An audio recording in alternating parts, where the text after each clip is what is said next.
said dentist. My dentist is more important to me than my doctor. Yeah, that's an interesting. Like we're gonna dig into Aspen Dental a little bit. There, much like there's some consolidation in auto, there's some heavy consolidation in healthcare where think of like Mm-hmm. large PE groups. They're going and buying everything up and rolling them under a brand. So Aspen's got 1,000 Yep. plus practices, right? They're huge.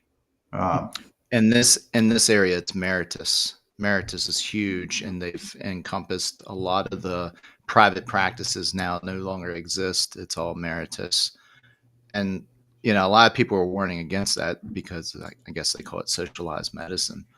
Um, yeah, I'm not sure if it's a good thing because just like you're finding out in these studies, it comes down to the interaction with the person, and once you start no matter what, once you start encompassing and you're bringing everything under one roof, you're going to lose that touch, that personal touch. mm-hmm. So, yeah, I think some of that actually shows. Some of that shows up in the EV data a little bit. mm-hmm. Yeah, it does. That, yeah, I think it was. Yeah, I was reading that in your EV piece because you were saying that it could be because the moments of ownership don't happen at the dealership; they're at home or somewhere else. Yeah, that direct to consumer experience, just all this excitement. I think Mitch, our data scientist, was saying the virality of EV, right? So people are really excited about buying a Tesla. And so this vehicle shows up, super exciting. It's pretty easy. Here it is in my driveway. But then when in the ownership experience, there's a lot more negativity around the actual service experience, which oftentimes we think of over the air fixes, and that's great. But if you have a serious problem, you're still going in, or that car's going in.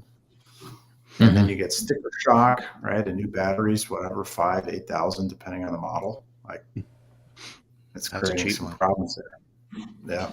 That's a cheap one, right? That's a couple.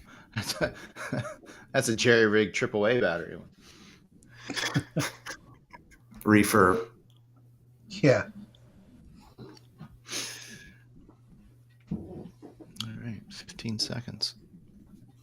I will tell you quickly here. The plumbers, the thing that I saw with plumbers was an upfront focus on reputation. So people talk about reputation of the plumber in their reviews. Here we go. Which is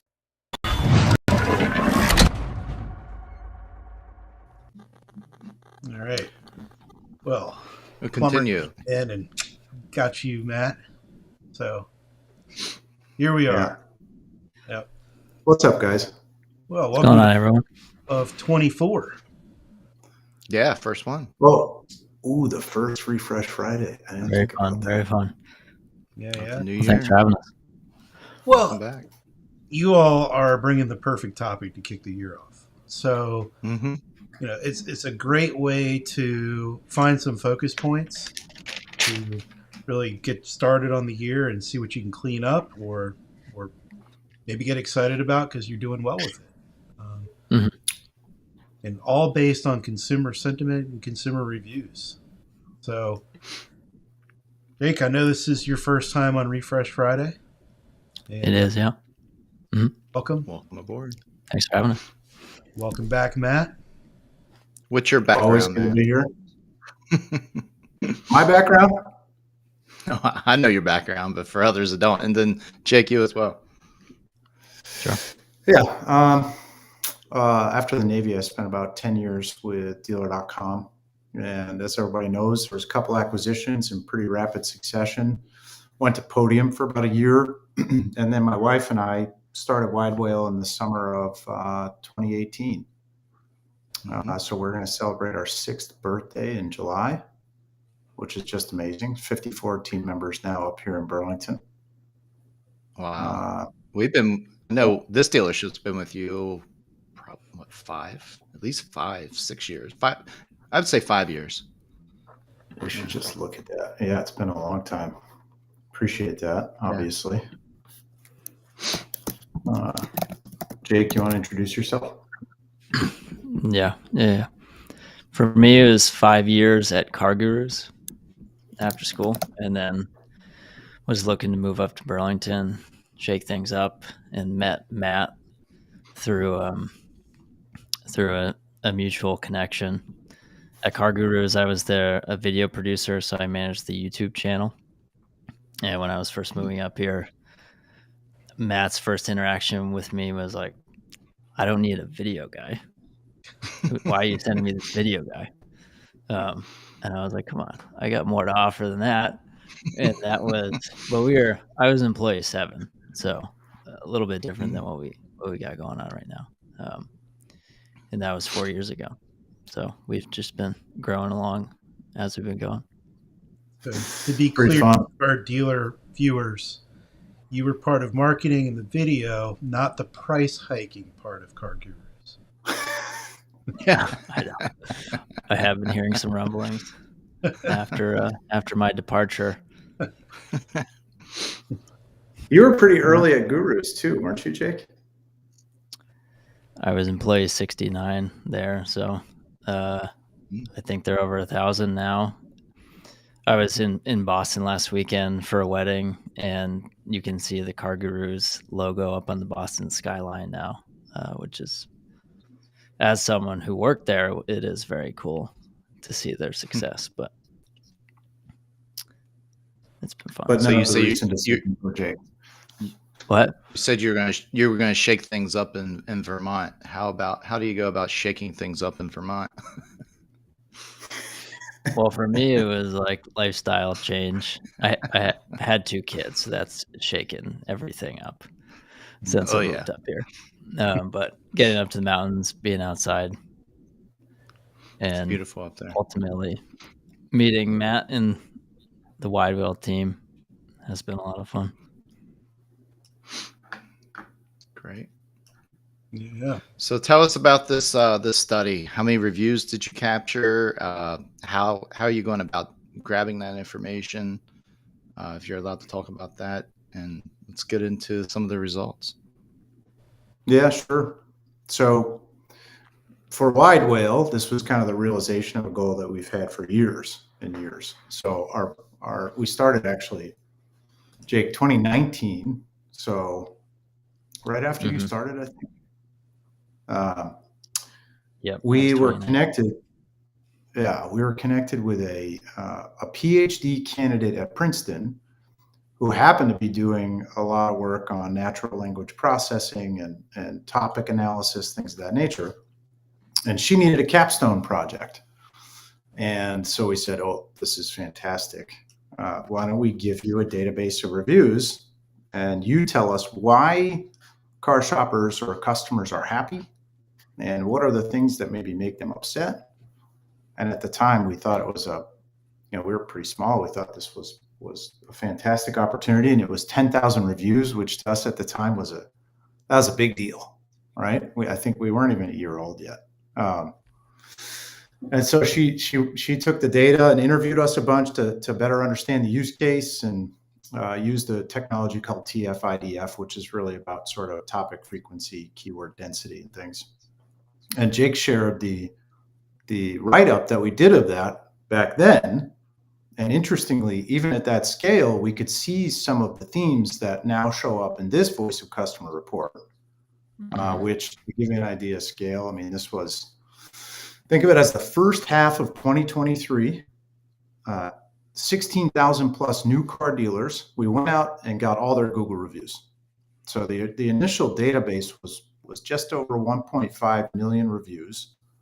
And of course, I mean, if you look at reviews, there's plenty that don't have great content. Like somebody might say 5 stars, great customer service. Like there's not a ton of value. So there's a process by which we kind of culled that down to the truly usable set, which is about 800,000 reviews that have enough content to be included in the study. And geez, we spent the better part of 6 or 8 months just coming up with our methodology and working with our data scientists. And there's a combination of machine learning, NLP, and artificial intelligence here to identify the topics. We had to build the ability to pull a review apart into its several topics, right? So somebody might talk about staff and price and the vehicle and facilities, and how do we manage that and attribute sentiment to each individual topic. But ultimately, as a point of pride, this was about us trying to give something back to the industry based on our learnings, right? And that was on the release day. And I actually had started sending some around individually to friends, colleagues, whatever. The feeling was of just, hey, it's out there. Come get it. Use it as you wish. We're pretty excited to be here. And our commitment, frankly, is, we think of this not as a launch, but the first milestone. So what do we see the next time we do this report? Right. And start trend that data over time. So is there a time? How often?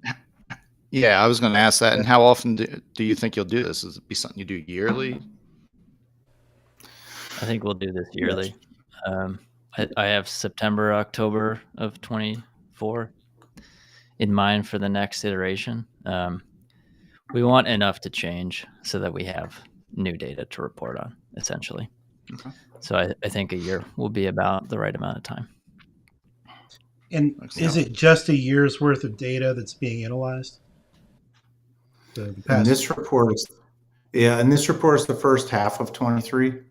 But since we've established a process by which we can go get the data, actually this month, we're bringing in all the industry's reviews again. So we're just about every single month, we're capturing all the industry reviews and doing some of the work along the way. So it's not such a heavy lift when we get to September, October. But that data also fuels other deliverables. So this was part of a larger project that includes the Automotive Reputation Index, which I know a lot of people have seen, but for the first time ever, we put all the data in one place for folks to play with. All right. So if you go to our website, right at the top, there's a banner to get you into the Automotive Reputation Index experience. Look at that. Nice job, Alex. Mm-hmm. And the index, you can make it really simple and say it's a spreadsheet. It's a spreadsheet of every dealer we could find and a whole bunch of business attributes and location and brand, et cetera. You can filter it, look for your competitors, just look for your state or DMA. I mean, it's, you could group by brand to compare manufacturers. That's a living document that'll be updated with that data. This voice customer report, that's like it's a pillar deliverable on an annual basis. And then just before NADA, correct me if I'm wrong, Jake, but just before NADA, we'll release the brand scorecard. So taking a look at trying to answer, the very simple question for us is which brands produce the happiest customer, right? Mm-hmm. It'll be interesting to see how that measures up against the, I guess, whatever the manufacturers put out, or is it JD Power that does it yearly? Yep. Which manufacturers are customer satisfaction scores. It'll be interesting to tie that into that and compare the two. Well, thanks for teeing me up, Jeff. But part of our goal here is to sort of show the industry that public feedback is as valuable, if not more, than the feedback that we rely on in CSI and SSI. Oh, right? For sure. And we all know, and you guys, how many emails do you get a day? How many of the business-related sort of inbound emails do you actually open? Right? What percentage? Very few.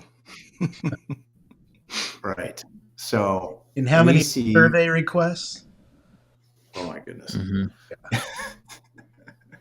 I can probably count the number of those I do on one hand in a 10-year period. Absolutely. And so what happens though, and this actually is part of our study, if you're relying on CSI and SSI, which is primarily email-based survey work, you're going to get an unbalanced view of customer satisfaction because the people who have the energy to respond are generally the people who are not happy, which is important, right? We all want to get better. We got to listen to that customer, but it certainly is not, a view of the entire experience, right? For sure. Definitely not. Yeah. So speaking of that, So I do look forward to any changes in the future because we know we're coming off the tail end of limited supply and probably some of the highest prices consumers have paid for cars ever. Um, Mhm. Not sure what that's going to mean going forward, whether there's going to be better access to lesser priced vehicles or more incentives and that kind of thing, even though some of that's already begun.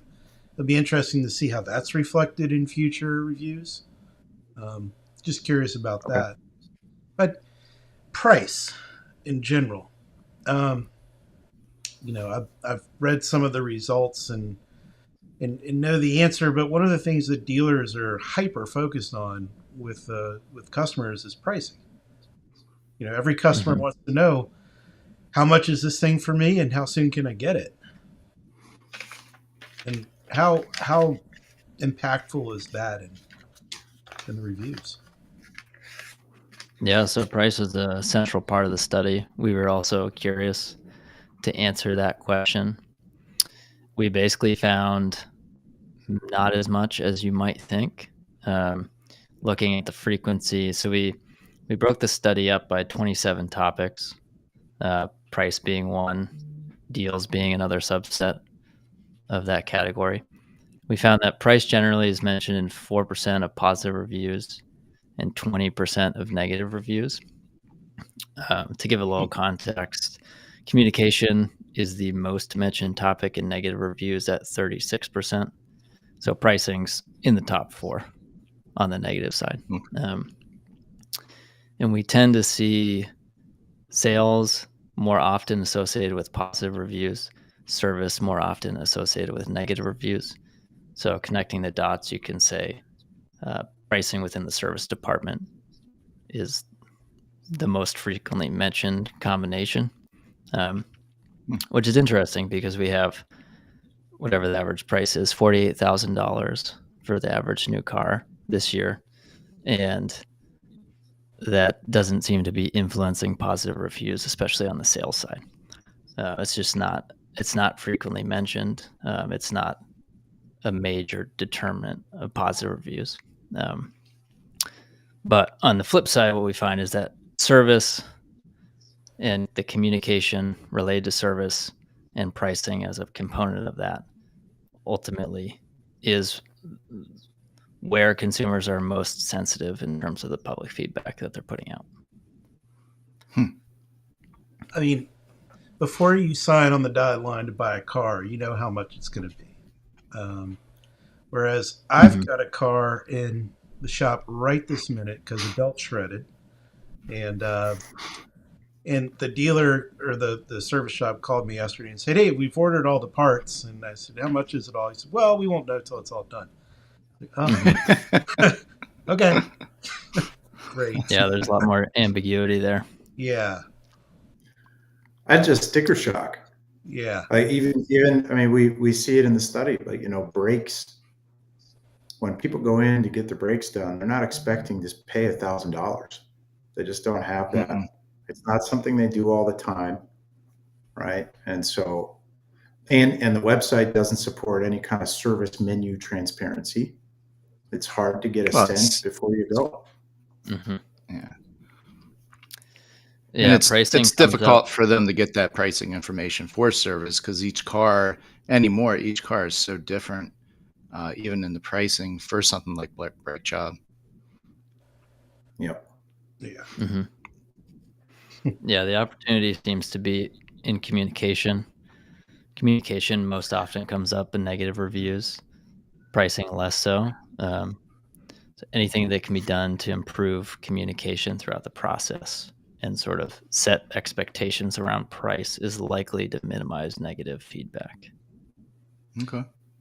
So when So the a lot, I was going to say a lot of dealerships offer, loaners, valet programs, within the service department. We could say free Wi-Fi. I would hope every dealership has something like that. But especially when it comes down to like loaner cars or valet programs, is there a lot of mention in that in the positive reviews?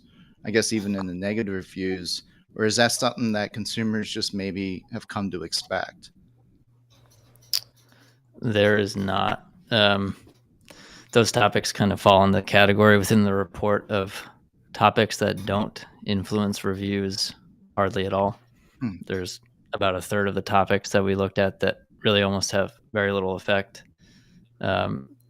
Valet is mentioned in 0.3% of positive reviews. So we're approaching zero there. Yeah. And for example, trade-ins at 1.5%, loaner cars are at 1.1%. So yeah, I would have expected those to show up a little bit more often. I'm sure they're a lot of effort for the dealers and are pretty attractive, convenient programs, and I would assume expensive to run. But if you're looking for opportunities to invest in parts of the dealership that are going to drive reviews specifically, those are not going to be where you want to put your money. Or is a loaner just expected? Yeah, I was going to hop in and say the thing I always have to remind myself of as I look at this report is that the individual dealer experience with its customers can be very different than what we see on a national average, right? So I can think of specific instances of reading reviews where, the dealership advertises their loaner vehicle program, right? Like, don't worry about it. Drop your car off. We'll have the next one ready for you. You'll be on your way. And the customer shows up and it's not available. They're all out that day, or whatever the issue is. That's going to create some significant negative sentiment, right? For sure. So it's important to remember, yes, we're saying on a national scale here, these programs aren't huge and influential in the eyes of the customer. However, watch what happens at your store. So the platform, this is really the maturation of what our platform does every day for our dealer customers. So we've got a process now where, let's say Hagerstown, every single one of your inbound reviews is being proactively tagged up by the platform, and we're showing you exactly what people are talking about, the associated rating, the associated sentiment for 27 different topics, just your store, right? And so you do see it in the report. We strongly encourage dealers to just track the spikes in mentions of these topics. So, one thing we've seen for years, that there's a negativity trend throughout the year, right? That we see essentially and say, well, when operational tempo is lower, so this time of the year, the dealership's a little bit quiet. The sentiment tends to be a lot higher because there's more people with available time to give people the experience they expect. As we come into nicer weather, the May spike, and then through the summer, we're just busier. Operational tempo goes up, negativity goes up, right? Because we're turning and burning. So using a tool, obviously plug for Widewail, but a tool that can help you understand, hey, we're getting worse at communicating with our customers right now. Like we got to refocus on that and make sure we follow our process. That's certainly key. That's a great point. Mm-hmm. You got me thinking about a number of things here. Like you mentioned, the loaner cars was a big one for me. Back when they only had one car, so dropping it off for service. And when I moved to Vermont was when I became what we call a civilian, no longer part of a car dealership. And so, I went into a dealership here and needed a loaner, and the dealer came around and said, "Hey, we don't give loaners for warranty work." Oh. Why? Because you're not making money on it, I guess. But yeah, not as much. Right. What about the mention of people at the dealership, employees?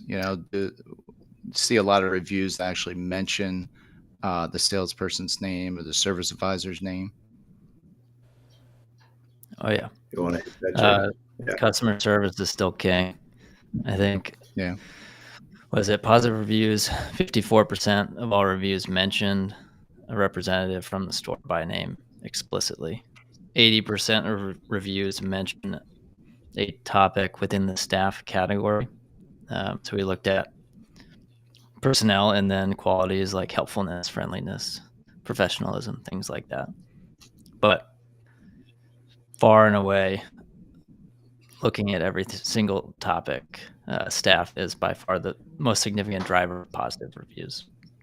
So hiring and training is a great way to boost your ratings, focusing on those individuals, particularly on the sales side. It often is a good sales experience is one of the most commonly mentioned experiences in the positive review. Yeah, one of my favorite things to point out in this topic is that people by nature, I mean, we all know this, people are generally try to avoid confrontation, let's say. And in reviews, the way that shows up is if somebody has a great experience, doesn't matter if it's sales or service, they'll call out that team member. They're all over your service advisor. Great job by John. He was always in touch with me. You know, that there's great communication. Wait time was right on. They told me it was going to take 45 minutes. It took 45 minutes. But John will be the reason for that. Now, if they're upset, hey, it just came in for an oil change and a tire rotation. They said it was going to take 45 minutes. It took an hour and a half. What is wrong with the staff? They won't mention John, right? Yeah. So that staff category is important because the negative customer is going to shy away from a particular team member mention. Mm-hmm. So it's just like a filter through which you look at those negative reviews, right? Say, okay, when they're mentioning staff, they probably are talking about that one specific person who was responsible there. It's not like they worked with the whole store team, right? Interesting. But nobody wants to be mean to the individual, I guess is the point. Yeah, mentions if personnel drops by 2/3 from positive to negatives. People are not talking about or at least not naming the person, which is probably polite, if anything. So I'm curious about the keywords you guys are using to categorize some of these things, specifically communication.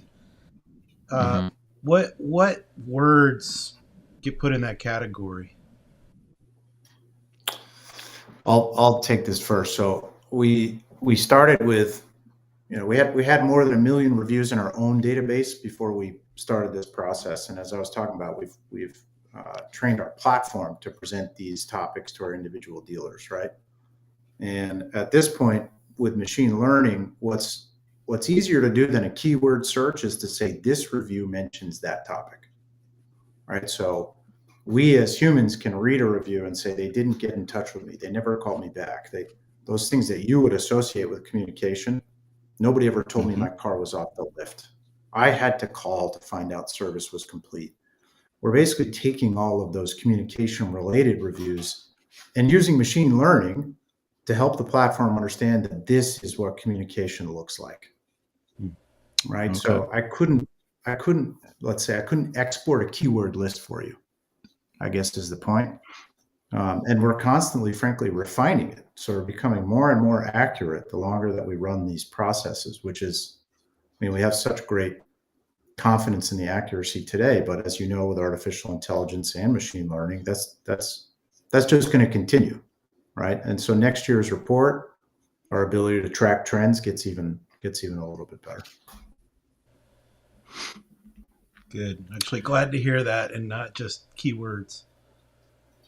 Yeah, we started that way, right? Like one of my earliest questions was, what do people think about the dealership, the facility, because of how much dealers invest in, and frankly, are required to invest by the manufacturer.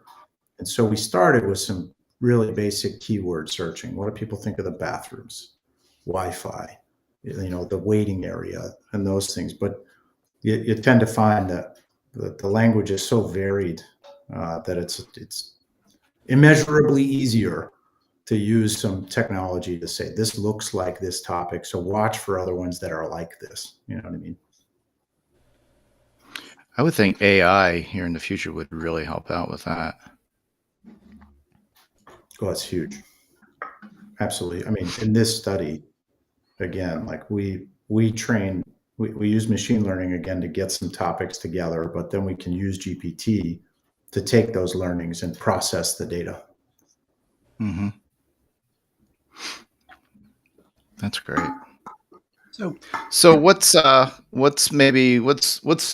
number one reason a customer would leave a negative review?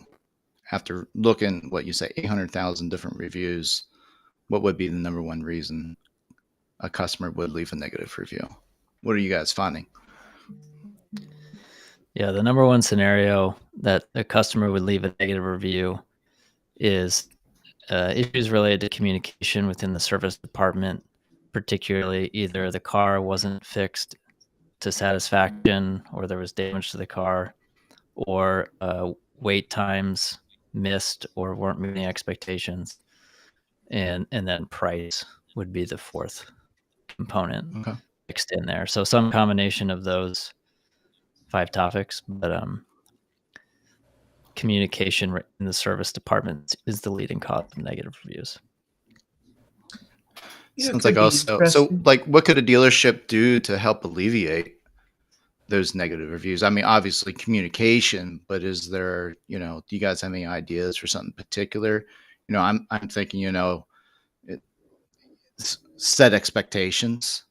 If something usually takes 45 minutes, maybe you say it's going to be an hour. So whenever you're done early, you set that expectation, and now they're more happy than what they were. Definitely.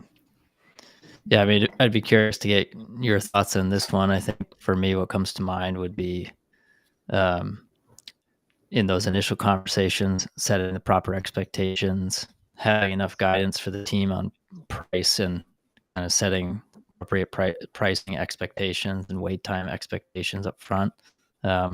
We saw some positive mentions of service teams sending videos or photos as throughout the service as updates to give details on what's going on with the vehicle. Text message updates also came up frequently in positive reviews in those scenarios. So anecdotally, those would be a couple I would turn to. Okay. Yeah, that was my next question. If there was mention of timely updates, utilizing of videos or photos and text messaging and such like that. So that's good to hear. Mm-hmm. I like the idea too of thinking about your investment strategy. So maybe you don't have a valet program yet, right? And you're thinking, well, we should do this. It makes a lot more sense if you don't have a valet program yet. Instead of spending that money, turn around and hit the core in the service drive, right? Like let's train our people and give them the tools necessary to take care of the volume. Right? The people who are showing up at 7:30 to drop off for the day. Those are the people every day that are going to determine the reputation of the dealership. And what they're saying online, they're repeating offline. So $1 is not the valet program. $1 is the tools and training for my service advisors and my writers. And then sure, let's think about some additional services if necessary. Would Widewail be able to break down for a dealership the ratio of sales to service reviews? So there's 7 ROs for every sold unit on a monthly basis. Mm-hmm. Are there 7 service reviews for every 1 sales review? You know that off the top of your head, Jake? I can give you anecdotal feedback there. The sales customer, I think it's 60%. 60% of reviews in our database are service related. I think that's correct. Yeah. I was trying to camp on your point of investing in service more. The valet program, it's also understanding that maybe you're not getting enough reviews in service because you don't have a process to ask for it. And all you're getting are the bad ones. Service is a huge opportunity when you look at the, I guess how would you put it, your level of opportunity to generate feedback service is going to take a kick. It's always going to be the higher volume there, and you can't create more customers, you can't create more opportunity, but focusing on certain aspects of the business where there is that opportunity to ask for review, service is going to take the lead. So that's always going to be a focus for sure. Yeah, I know in the beginning. I know in the beginning dealerships would go after the review from the sales. When I was back at Mile One, that's exactly how we got a shit ton of reviews very quickly, and that was moving the opportunity to get reviews from the service customer, and that exploded really quick.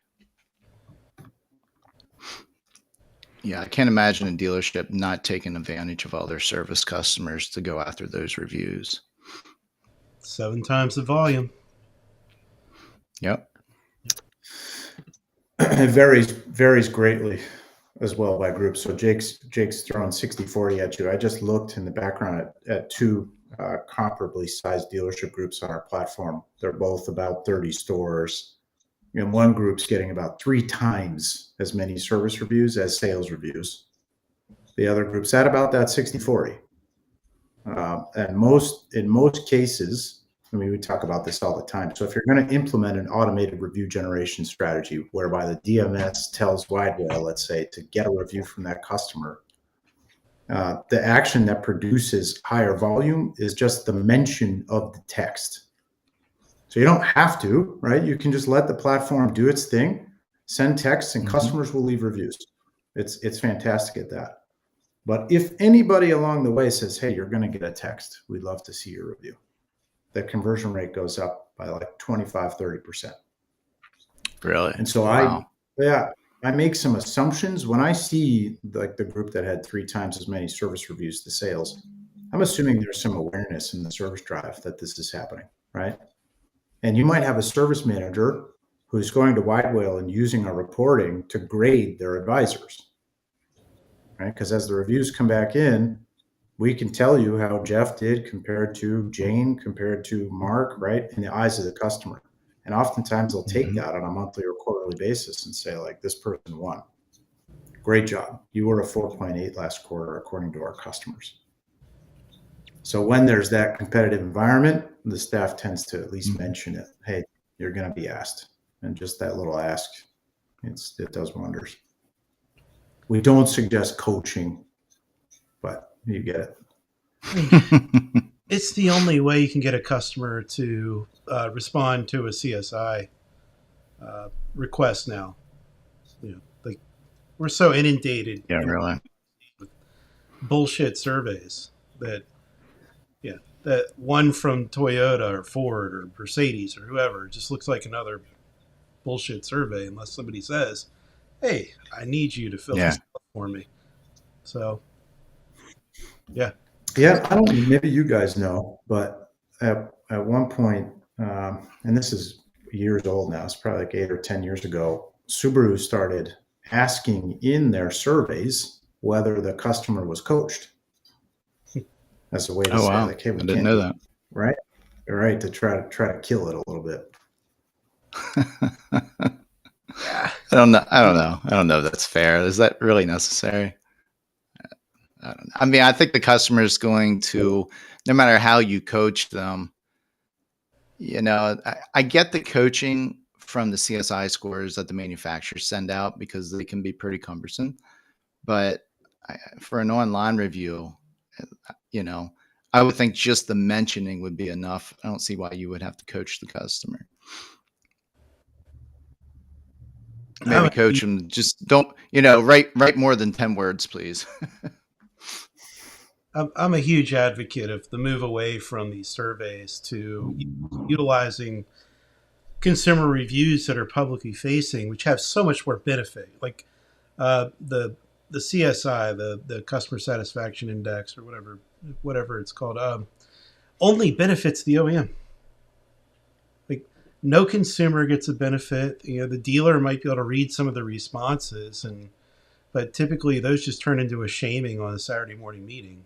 So, there's so many more benefits to going this path, and I hope that when you all break out the top brands before NADA, it sounds like the pressure's on now, Jake.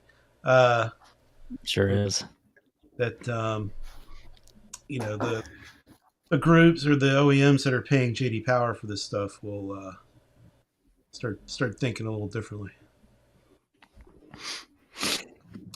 Yeah, We it would hope doesn't so need as to be well. a replacement.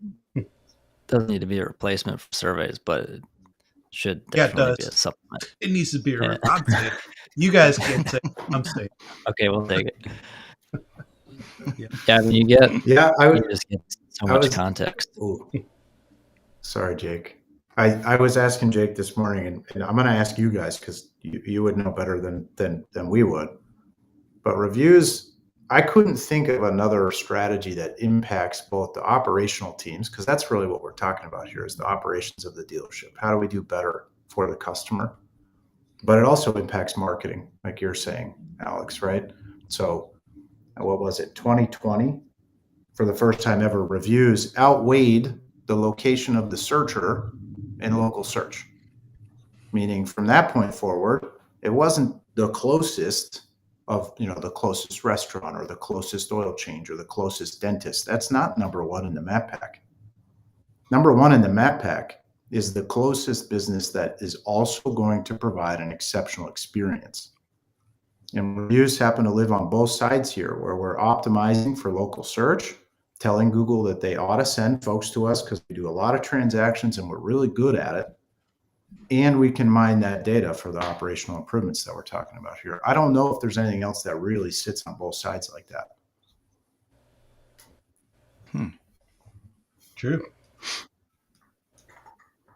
And anybody, I would think most people, I shouldn't say anybody, but most people in this day and age, they go on the internet and they're looking to buy a product or to go eat somewhere, whatever it might be, and you can't help but notice the stars. And it's like if there's 4 stars or more, okay, I probably don't need to go read all those reviews. I trust that enough. It's been fine for me thus far. But man, if you see something less than 4 stars, it's like, okay, I have to read some reviews before I give this place any of my time and or money. Yeah. Well, or you want and it's become better than that. Sorry, Matt. Or you won't even see that business to begin with because they just won't show up in search, and they'll never get the opportunity to have you as a customer. Right. Yeah. So, I mean, the importance of what y'all are talking about today in the study, knowing, and Widewail being a huge advocate for your business, for an advocate for getting great reviews and making sure you're continuing to get those, but also knowing what focus points to hit on is massive. And I'm curious, was there anything about EVs in the reviews that you guys looked at? Boy, was there. So we looked at Tesla and Rivian, and then we also looked at EVs as a subset of more traditional type of dealerships. Fires and burning is one of your things, but we kept the topics consistent. But we found that Tesla's not doing great on Google. Really? And when you look at the average ratings for Tesla, they average a 3.9 across the board. The industry benchmark for dealerships is 4.4, and the EVs as a subset of dealerships is a 4.3. So EVs are lagging behind slightly in the traditional setting, and then direct-to-consumer EVs for Google reviews that we looked at quite a ways behind. Were there that's just an aggregate of the stars. Was there any difference in the reviews, or was it the same stuff? Like communication was a problem, or was it? I know you didn't do anything separate for EVs, so people complain about charging and lifestyle and uh, stuff like that. How the watching the battery is very impactful on nerves. Finding a Yes, chart that works, stuff like that. what we found is part of it is the dynamics of the business, how the businesses are run. Knowing that we're looking at Google reviews, which are location specific feedback, the way in which a dealership versus Tesla uses the physical location is impacting the end results. But to start, it's just review volume. So Tesla has really low review volume. They're averaging about 2.6 reviews a month in 2023. The industry average is 9.6. And in earlier studies, we found that ratings are positively correlated with review volume. So as you go from 0 to 1,000 reviews, the ratings go up and to the right and become more clustered at higher levels at higher volume. And maybe Matt, you can add some context to this, but I feel like it's sort of like getting more of your customer base involved by making it easy ultimately leads to positive outcomes, because when you go to a dealership or any business and you have a good experience, if you're not asked, you're probably not going to leave a review. There's just not as much inherent motivation. Whereas if you have a bad experience, you're going to, you're going to light the world on fire. You're going to make it known. You're going to help the next person not go through what you've been going through. Mm-hmm. But if you make it easy, people leave positive reviews and it raises ratings. Yeah, I feel like I think people understand that, especially in auto at this point. Like if you want the customer who's just satisfied with an oil change to advocate for you, you got to make that really easy. I think we get that. But the thing that surprised me most, it's fun to look at Tesla, right? It's fun to try to poke fun at process and those things related to Tesla. But if we just look at the new car franchise dealers, the core of this study, what stood out to me, and this is off the cuff, Jake, so back me up, but the average dealership receives 10% negative reviews, 1, 2, or 3 stars. That's 10% of their reviews, right? When we isolate dealership sold EVs, forget Tesla and Rivian for a second, but dealership sold EVs, negativity is 80% higher. So these are customers who bought a different type of vehicle from the traditional dealership, who has an automated review generation platform in most cases, right? Or in many cases, let's say, and they're 80% more negative. Like that is very interesting, where the volume of negativity is 80% higher. There's something in there, right? And I think the core topics, the core topics guide us some, right? The pricing is different. Service is much more expensive, right? So we're surprising people when they come back to get an EV serviced. Could be. Well, especially when you really don't need service on your EV. Right. True. I did notice that sales has more representation in negative reviews for electric vehicles than it does not looking specifically at electric vehicles. It probably has to do with it being a little bit more of an earlier industry and less mature, so less service has happened, and it's just not showing up as much in the data. But that would be the most obvious difference that I see in the report. Yeah, interesting. We've been a little, and I'm not going to say that we started off really 22, 23 being biased against EVs on dealer refresh, but we've been, as more and more time is passing and more data is coming out showing that it's not the thing it's being sold or made out to be. You know, we are getting a little more negative towards them, and every time there's more surprising data. I was not expecting this, especially for you to say, like, even when dealers sell used EVs or new EVs, it's a rougher experience. That is, I would love to hear more about that. Maybe we can talk about that later, Matt. But yeah, I'd be curious, like, you know, what type of phrases show up with those negative reviews.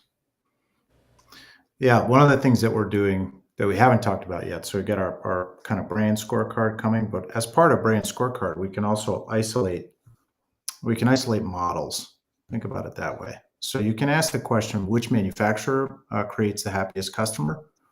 And you can also ask the question, which vehicle, right? Because there's going to be a wild difference between the Jeep Cherokee owner's experience and the Nissan Leaf owner's experience. And so how does that, so we're doing some of that work, which is, there's a lot of work there. I saw some of the fruits of that labor today. To me, it's very, very interesting, and we'll make that visible. But we want to learn as much as you all do. So one of the beautiful things here is that if you or anybody listening has questions related to this data, or just wants us to poke around and see what we can find on a specific topic, send that right in. You can contact me right through LinkedIn or info@widewail.com. Go to the site, however you'd like to. But we'd love to engage the industry on this and see what other questions we can answer.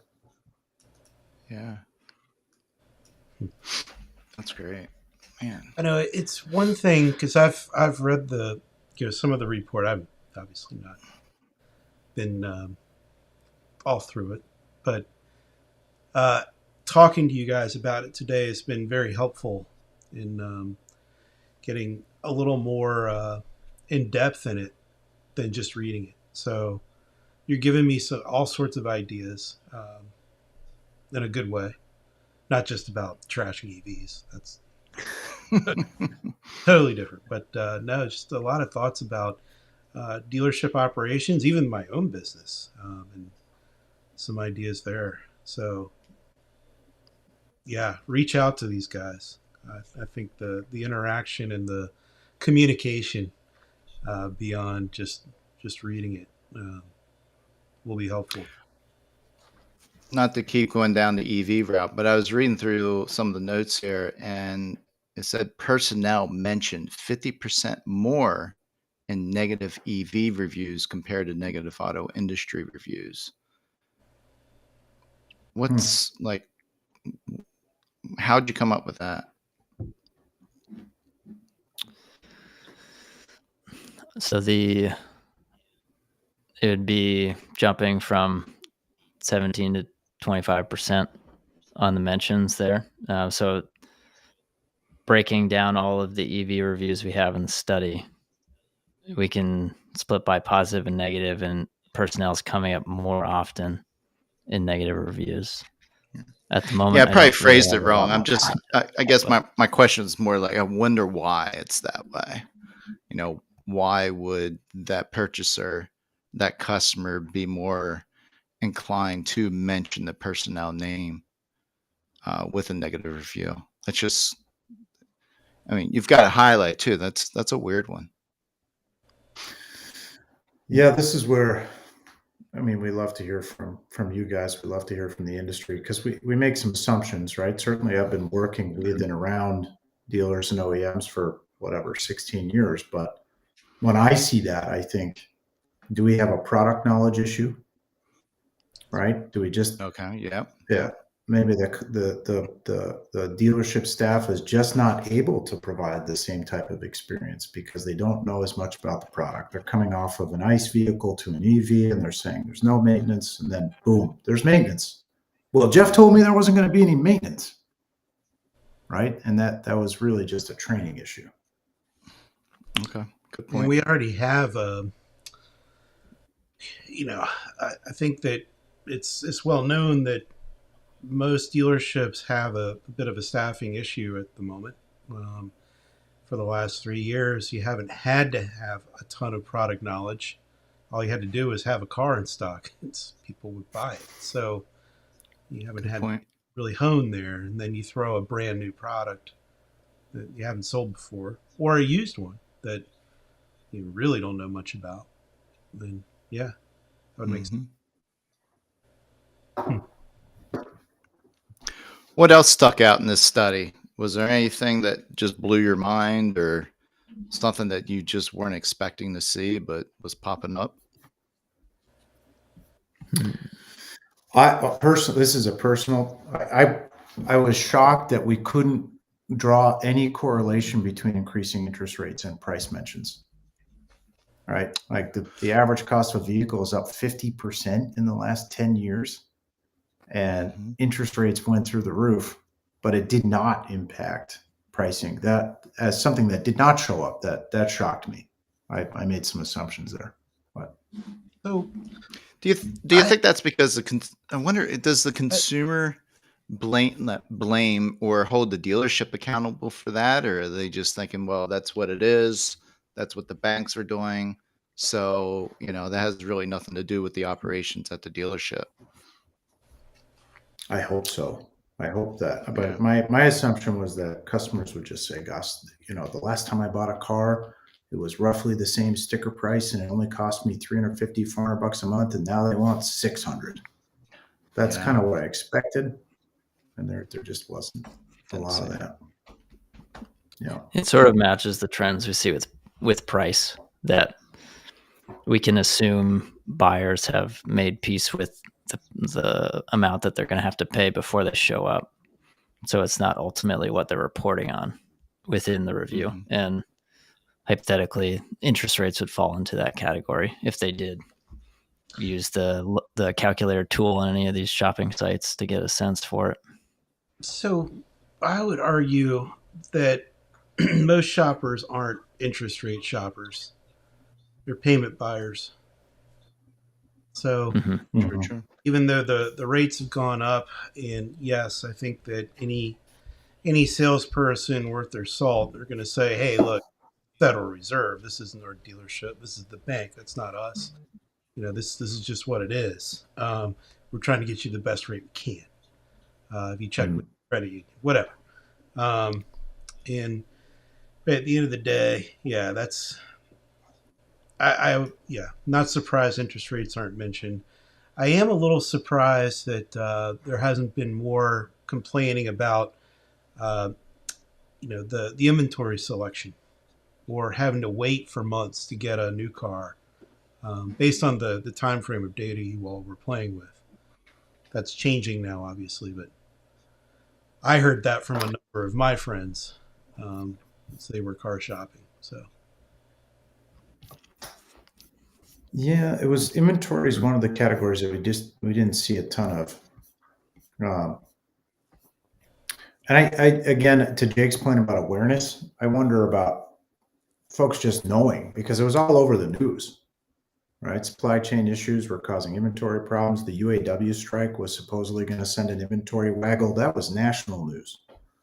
So maybe because of the access to media and our devices telling us everything up to the minute.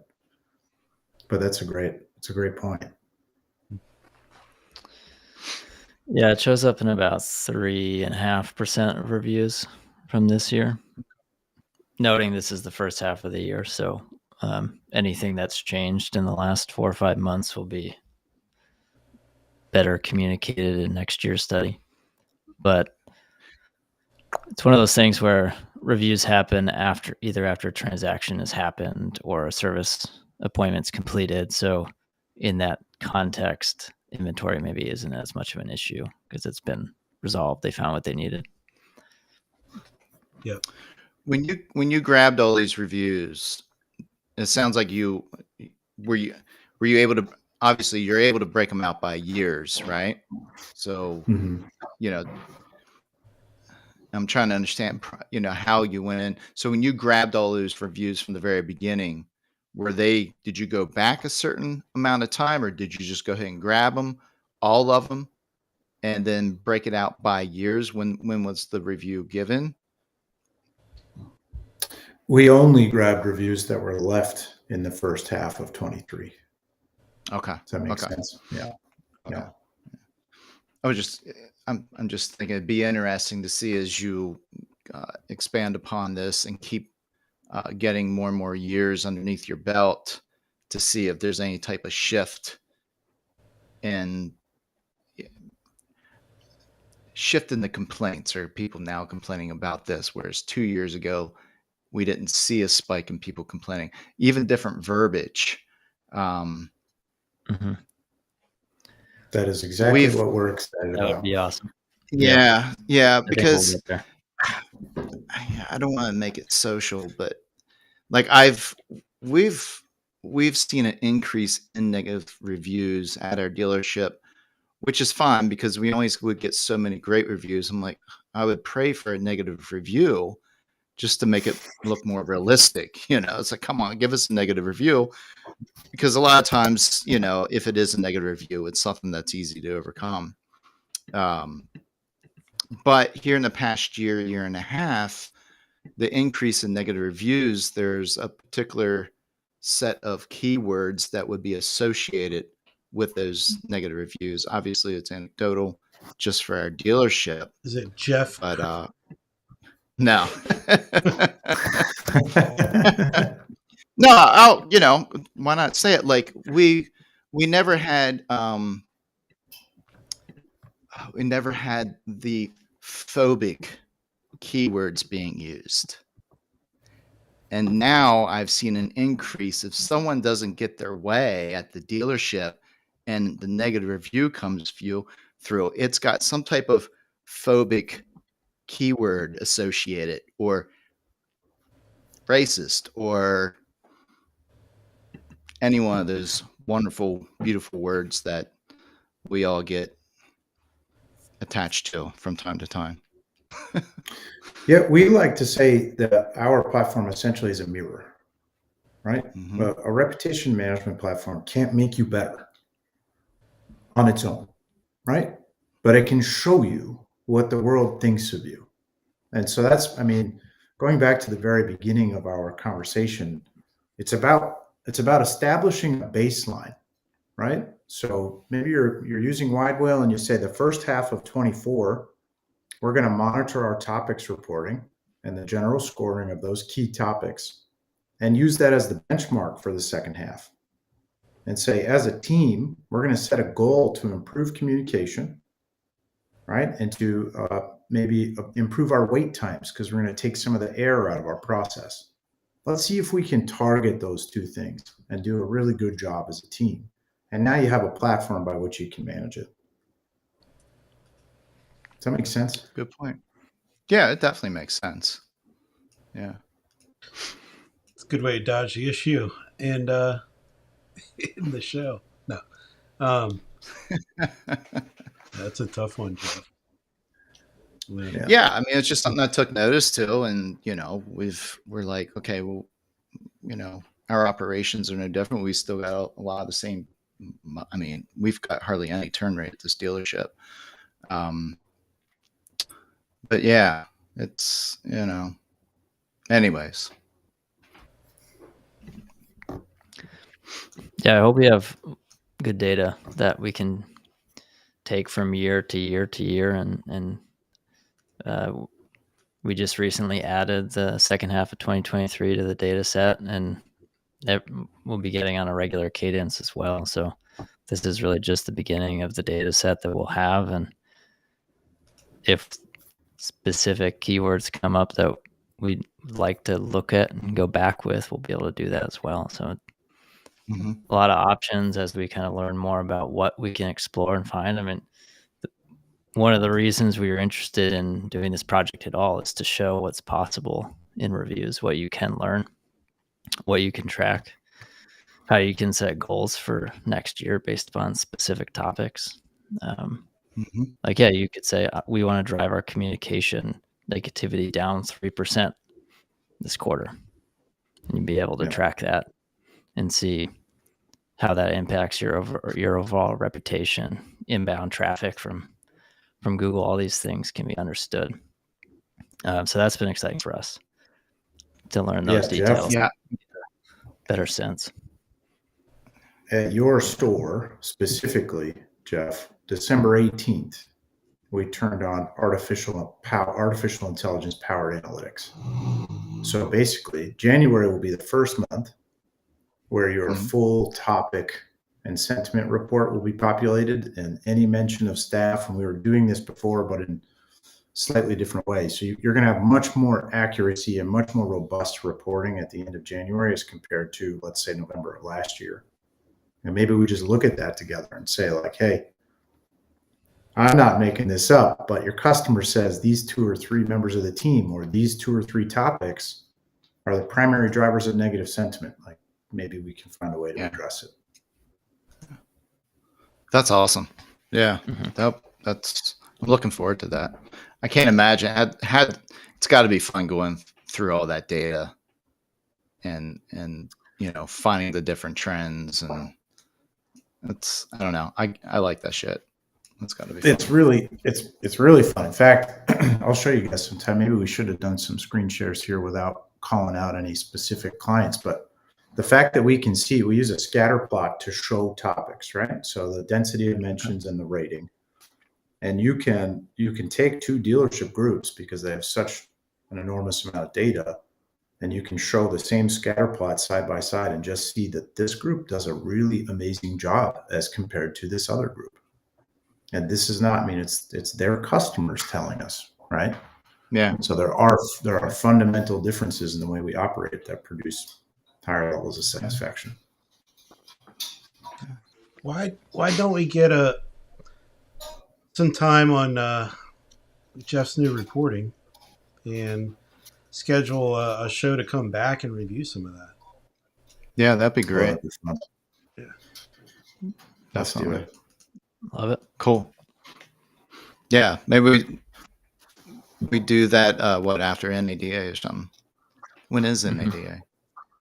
First February weekend. 2nd. Okay.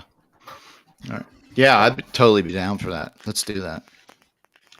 Awesome. Cool. Well, thanks guys for being the first show of the year and pointing out some areas dealers need to focus on, specifically around communication with customers. Mm-hmm. Yeah. Thanks Looking for forward having to us, this new guys. recording. Yeah. Thanks, gentlemen. Have a great 24. For sure. You as well. Thanks all. Talk